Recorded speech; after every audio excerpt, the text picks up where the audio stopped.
Today's podcast is brought to you by Audible. Get a free audiobook download and 30-day free trial at audibletrial.com/new music industry. Over 180,000 titles to choose from for your iPhone, Android, Kindle, or MP3 player.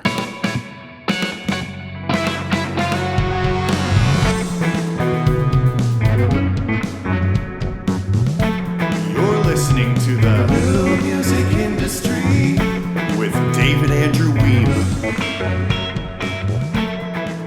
All right, today I'm chatting with UK-based musician, producer, and songwriter Malcom Bubba McCarthy. How are you, Bubba? Hello, I'm good. It's 4 o'clock in the afternoon, and we actually have some sun here in England, so it's all good. I'm happy.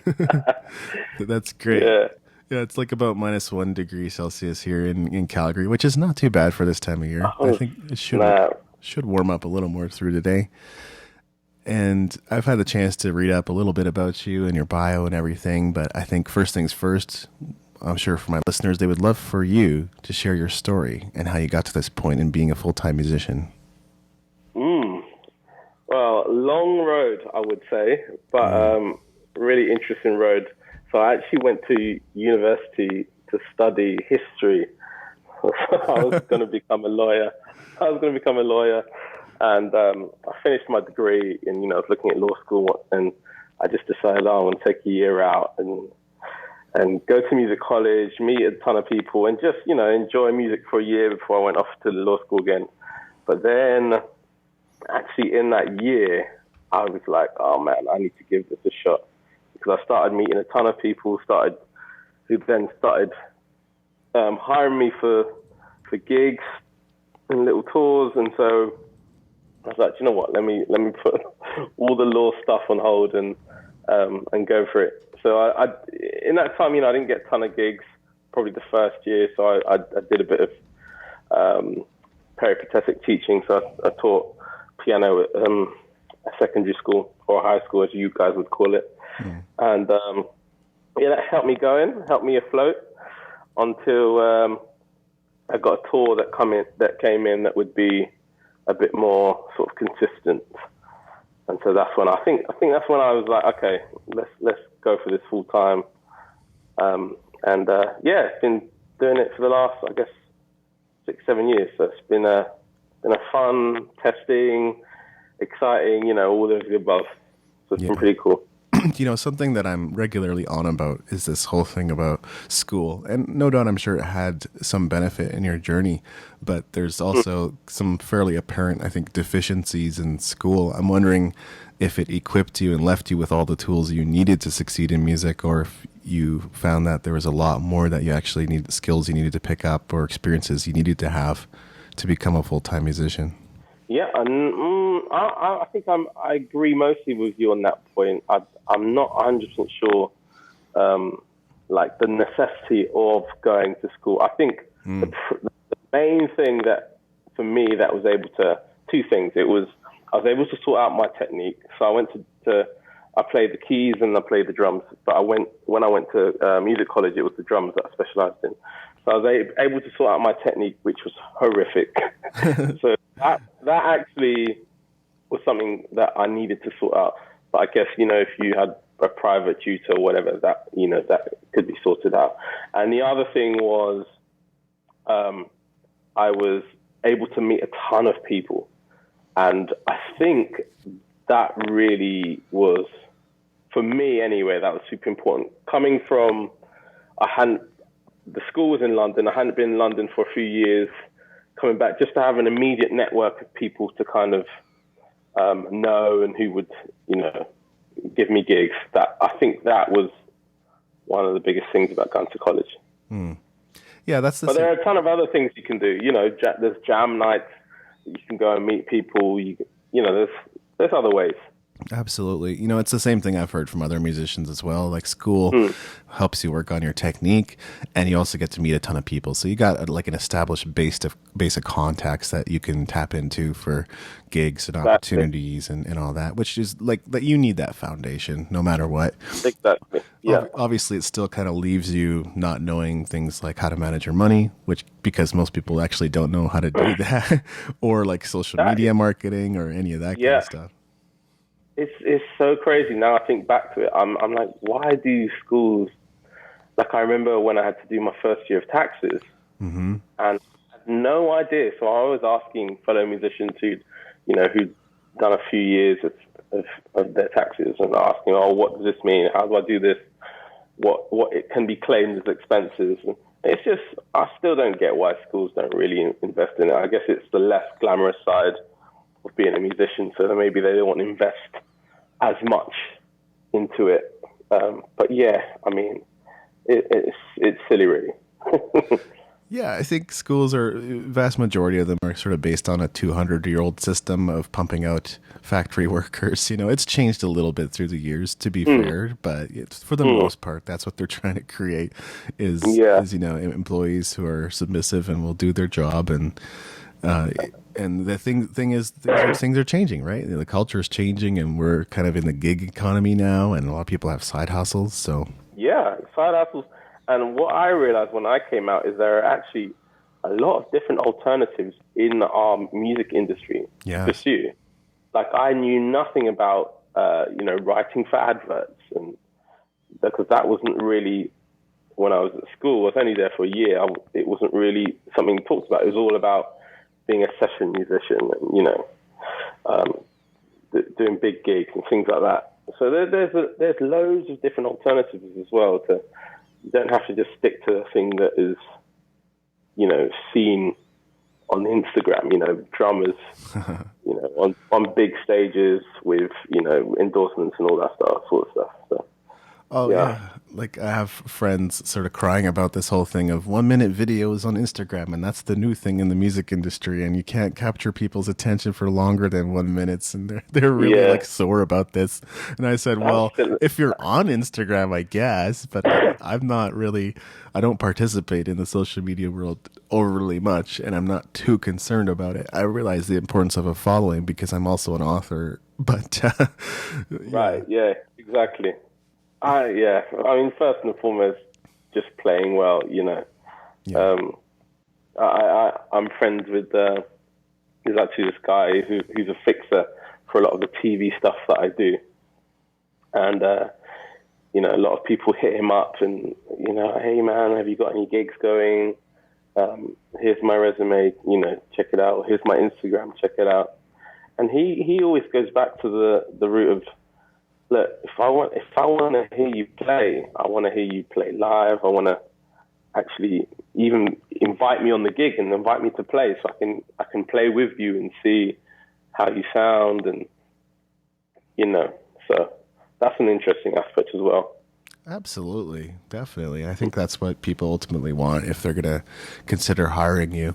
And to your point earlier about there being many income streams in music, like I have people constantly coming to me wanting to guest post or advertise on my website or get their links on my website. And I swear to you, the communication some days is just like, I'm trying to tame the tiger, as it were, because these people Right. are expecting me to be on call and have a ton of questions and messages and come back to me later wanting to change their content and all this kind of Wow. stuff. And Yeah, you must have it quite. Yeah. I'm just trying to set this tone that like I charge for everything, guys. So unless you're gonna pay me for it, it's not gonna happen. Right. Yeah. Yeah. I get it. I get that. I've had to tame that tiger because there's so many people coming to me for this, but it's it's an opportunity. It's not a pain. Yeah. Yeah. Yeah. It's great, man. It's exciting because Yeah. it means that things are going up. Yeah, exactly. Yeah, it's just a sign of success in a way. Mm-hmm. Now, you can certainly correct me if I'm wrong in saying this, but it occurs to me that some of the best rock bands have come out of UK, which tells me there's a pretty high standard for musicians, right? But you have people saying stuff like, you're one of the best out there. So what did it take for you to rise to that level? Ooh, That is I mean, first of all, it's always quite humbling if people say that about, an individual. Like, say that about me. It's something, I'm like, oh, really? But it's nice. It's a nice feeling because, I know there'll be a lot of guys out there that have put in hours and hours and hours of trying to perfect their craft.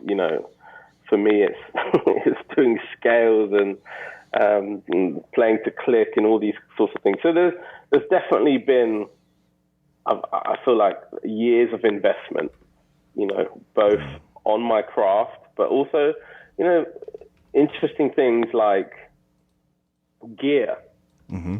Like for me, getting the right keyboards, the right synthesizers, or the right, for my kit, the right drum, snares, cymbals. Those are things that I think get often overlooked because those are the things that help give your sound, So those have been important. I think just connection as well. On a lot of these gigs, it'll be people that are repeats that have already hired me before, if you see what I mean. Yes. So it's doing a great job on when you first meet a new person, doing a great job on that gig so that hopefully they'll rehire you or they'll recommend you to someone else. And actually that's how I have got a lot of my work. It hasn't been a ton of different bands or artists that have reached out. It probably limited to 10 people that have recommended me, and then that person has then recommended me, or things like that. I would say which has helped my career so far. So, I think just as well being able to be versatile. I do a lot of pop gigs, and so nowadays, money's tight for these managements. They're asking me to do more and more for the same price, as it were. So, just trying to adapt to that, whether that's learning how to run track, having your Ableton and Logic up to date, and knowing how to run tracks through an interface, all these kind of things, which I think just help in the long term. You've touched on a few things there that I definitely want to get into. The first thing is let's maybe just geek out about gear. So what sort of gear are you using these days, and what's your favorite piece of gear? Oh, wow. I'm really happy with the gear I've got right now in terms of both keys and drums. Mm-hmm. So for keys-wise, I've got Nord Stage 88, which is like my workhorse. Nords are awesome. All-encompassing. Nords are awesome. They're great organs, great pianos, great Rhodes. Yes. It's just really quick. You know what? The great thing about the Nords is they're really quick to tweak on the fly. So that's my workhorse. I've got a Chord Kronos as one of my synths. I've got a Prophet 6, which is an analog synthesizer, which is amazing. Like, it's one of those things that actually that has got me a lot of gigs, rather, as opposed to my actual playing, which is amazing. Which is weird to say, but it is. We hear it. I've been in rehearsals where people have heard it and gone, "Oh my gosh, what is that sound?" And then the next week they'll have hired me for a studio session. Wow. So it's that synth has been quite revolutionary for me, and it's great. I use that on my production stuff as well. And then drums, Gretsch Renown's my kit. Got a couple of Ludwig snares, K Zildjian lights as my cymbals. I'm just really, I think now I'm just really comfortable with what I've got. I think if you're a musician, it's not like you necessarily have to get, the exact same things that I've said, but just be comfortable with the stuff you have and be like, okay, I can pretty much do anything that I'm asked. with what I've got, which I feel like I kind of can in terms of making sounds or, you know, having sort of piccolo snares as well as deep snares. I got really nerdy with my gear, chat. I just love gear. Yeah, me too. You know, as a guitarist, like I spent years hunting for that perfect tone, right? And I couldn't find it. Exactly. Yeah. Right. I had this little practice amp. I knew that wasn't it. Then I bought like a 112 combo amp, and it had some good tones in it, but I could still, that still wasn't it. Finally got a Marshall, thinking, this is going to do it. Nope, that wasn't it either. And then at that point, the closest that I got to was like I bought a cabinet. I think it was a blue Voodoo cabinet. I don't think they're even available anymore. But I remember that. Yeah, but it has vintage 30s in it, which turned out to be my perfect speaker. So I was like getting really close at that point. Yeah, and my head was a Mesa Boogie dual rectifier, so that offered like a really transparent tone to where I thought, this is getting there, and it sounded. But it sounded best when it was turned up. So if I couldn't turn it up, it just wasn't going to give me quite the tone that I wanted. And then a few years later, finally, what I came across was the PV6505 head, which is technically like Eddie Van Halen's 5150. And, and then like an orange cabinet with a vintage 30 in it. And that is, I'm done. I don't need to look any further. That's it. That's it. I think that's what it's all about, man. Like, it's like getting the tone for the sound that you hear in your head. Yes. And that's super important. And I think that's like your voice as a musician, to be able to do that. And people go, oh my gosh, that sound, it sounds like, you know, Bubba, David, whatever, you know, whoever it is. Yeah. Because you just hear that sound and you're like, oh my gosh, that's their kit, or that's the sounds that they're getting from their synth, you know. And then another thing you mentioned was getting repeat gigs, which I think is so important and often overlooked. And I think maybe consciously or subconsciously, there's things you're doing that help you get those repeat gigs. Is there anything you can think of that just maybe showing up on time and being a really good player, or is there a little bit more to it? It's really sad. For me, people almost act surprised when I've done all my homework. So that says to me that there are a lot of musicians that rock up and haven't necessarily like learned everything, which is so strange. You think, you know, once you get a gig, okay, learn everything so that you just come off as professional. Because obviously it goes without saying you want to be the most professional you can be. So I think repeat gigs from knowing my stuff really, and then I think the hang is actually really important. I think that probably gets overlooked, like especially for these tours.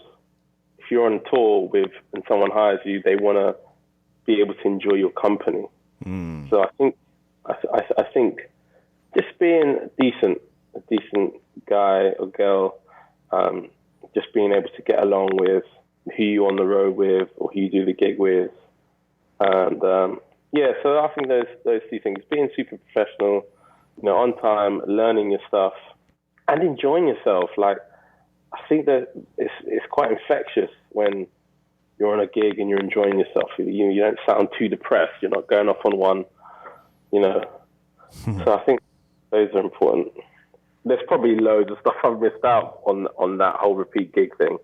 Yeah, I would say just because first impressions are super, super important. So if someone's hired you for the first time, like say they're the guitarist and you're the keys player,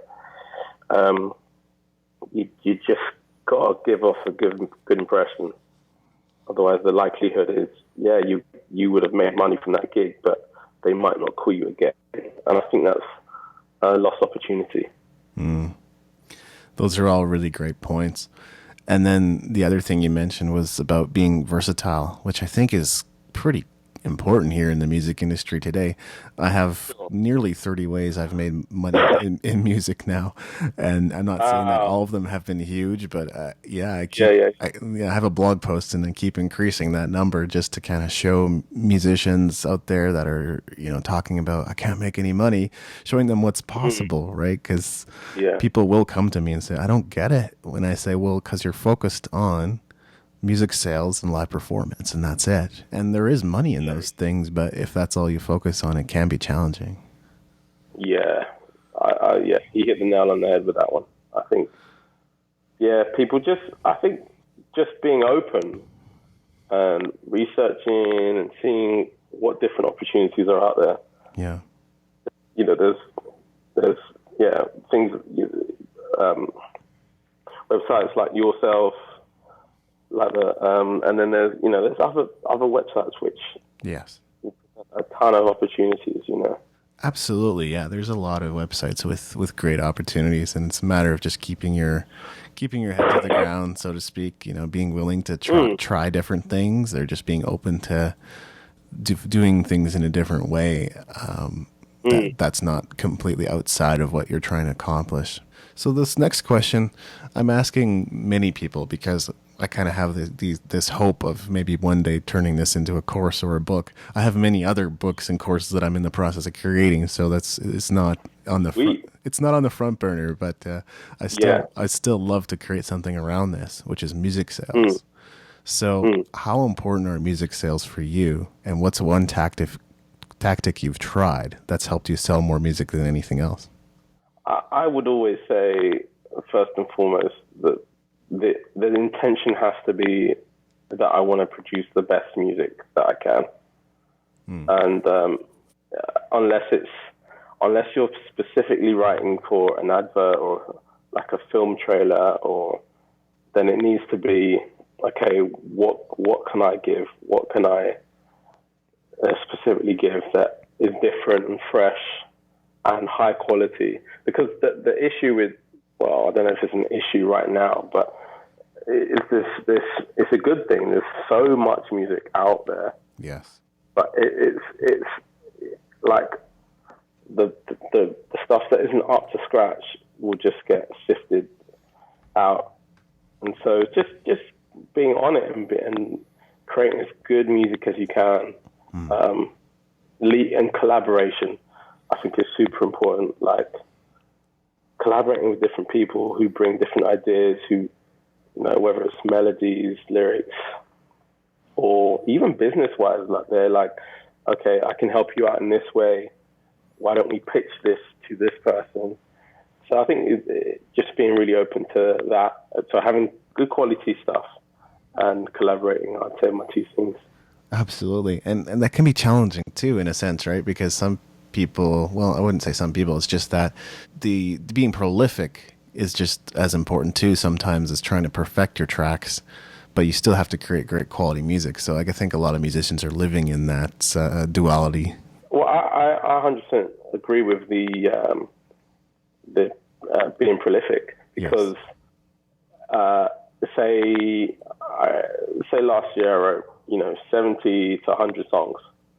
If I'm going to be really honest, they'll all be good. They'll be really good quality, but there'll only be about 10 that I'm like, yeah, this is really, this is on point. Because you're constantly, whilst you're writing, you're constantly fine-tuning your art, fine-tuning the way you write. So not everything is going to be brilliant.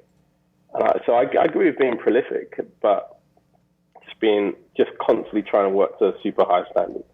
And finishing stuff. Sorry, that's a big thing.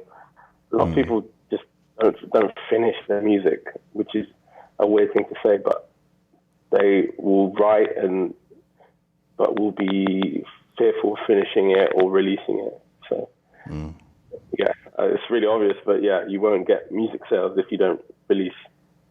Yeah. Definitely, that's so true. And it's relevant. It's trust me, I'm sure there'll be a lot of people going, fair play. Like, I've got like 20 tracks just sitting on my laptop that aren't finished, but they feel good, you know. Oh yeah, no doubt. I think you're speaking right to the musicians right now. There are people out there with sitting with music on their hard drives. Exactly. Yeah. Absolutely. I think, part of what you're speaking to there is, what came to mind for me was Thriller, right? Quincy Jones and Michael Jackson. And really, Yeah. I don't know how many tracks they created for that album, but ultimately they whittled it down to 9, right? Like the rumor has it was hundreds or maybe even 1,000 tracks that they created. Then they just took the best and said, these are the ones. Not being super precious as well. Like, okay, that's finished. Okay, let's do the next one. Which is actually something I've had to work on, because, you create a track and you think it's the best thing in the world. And in reality, it might be, but you need to get cracking with going again, Yeah. Oh, it's the artistic tendency to be precious about your creations. Yeah. It happens a lot. Definitely. Yeah. So are there any books or resources that have helped you on your journey? Ooh, that is a super interesting question. Yeah. Any books? I'm a super reader, but it's not necessarily in music. Right. So I love reading books. I love all the Malcolm Gladwell stuff. You know what? There's a book called The Power of Habit, which really helped me. I can't actually remember. Let me see if I can. Was it Charles Duhigg? Yeah, that sounds right. I've read that book. Yeah. Yeah, and for me that just really helped, because I wanted to find routine. I think as a creative, sometimes we struggle to get a routine. So, if we're doing gigs in the evening, what do we do with the rest of the day? All that kind of thing. So for me, it was like, how do I get good habits going? Things like getting up early, or, making sure this is what I've done by the end of the week, all that kind of stuff. And that relates to stuff like finances as well, making sure you're on top of all of that stuff. So, that was a big book for me in terms of like focus on career stuff. Yeah, and you mentioned Malcolm Gladwell, which I think he has some really great works as well that I've either referenced or touched on in some of my books and resources too. The outliers thing is certainly applicable, right? Mastery takes 10,000 hours. Exactly. Yeah. Right on. So people do talk about that in the music industry as well. And you can also be an 80-20 artist. That would be more Tim Ferriss's approach, right? To become really good at certain skills, so that you don't have to put in the 10,000 hours, but just kind of get the 80%. But I think ultimately you want to be a really good musician, and you're going to work on the finer details to get to that 100%. Exactly. Yeah. Yeah. Well, thank you so much for your time and generosity, Bubba. Is there anything else I should have asked? Oh, I don't know. That's an interesting one. Is there anything particular you wanted to ask? There's always so many questions and not enough time. That's how this often goes. Yeah. But I think just going back to what you said about the repeat stuff, I've realized how important relationships are. Yes. In the music industry, because first of all, if you're known as that person who's a bit of an idiot, word will get around. But if you're known as that person who's great to get on with, that also gets around. And in terms of like repeat work, and like I was just thinking about I work for this artist called John Newman, and I came on board as a keyboard player, and went really well, and we're still touring, and we've been touring for a few years now. And he's the one who actually signed me for a publishing deal. And so that was like taking a relationship, a working relationship, and then expanding on that. And because I've always wanted to write and spend a lot of time in the studio. So that that was like a progression from my like work relationship to a publishing thing. So I think it's really worth investing in the people that you meet. Yeah, I think that's what I'm trying to say. Absolutely. I totally agree with that. And honestly, from like day one of my podcasting career, that's what people have been sharing with me, which I got started in 2009. This podcast is somewhat new in that I started in 2016, but I have been podcasting about the music industry since 2009. So from day one, I'm telling you, people have been talking about networking, meeting people, creating relationships, and I can't agree more. It definitely. Yeah. I mean, for me, it's a slight difference between the networking and the relationship. Like, I think if the relationship is worked on, and I think that then the networking comes automatically, if you know what I mean. Like, it will just be a natural thing. I think sometimes just going out with, okay, I'm going to network today. Like, I'm not 100% sure how far it goes in the music industry is like just straight up, like, hey man, this is what I do. You know, I think in general people want to get to know you, and if they do, then from that, you might get people. Oh man, I love that guy. Let me get him some work. You know, that's my theory on it anyway, and that's my experience on relationship and networking.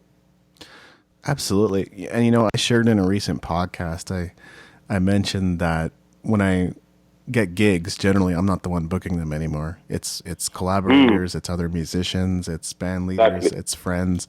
If I try to go and book my own gigs, it doesn't happen. but if it comes through a referral or a friend, then I got a gig. And it's so funny. It seems backwards, but I don't hustle for gigs anymore, generally. That's good, man. You're lucky. I know. Because most people have to hustle for the gigs. Yeah. Yeah, it's like a progression career. Like, okay, you're not having to, hey, man, have you got any work? That's great. Yeah, that's been super cool. All right. Well, let's wrap up this show. Thank you so much for joining me. Sure. Where can people find you online? Find me on Insta. I think that's the easiest way, actually. Okay. Bubba MCC 1 is my Instagram, and come hang if you want any questions. Guys, hit me up. Awesome. I'll be sure to look you up as well. Wicked. Thank you. Thank you for listening. Music in this episode was brought to you by Brian Young. Wherever you're listening to this right now, please consider leaving a 5-star review and comment to help us get the word out about the podcast.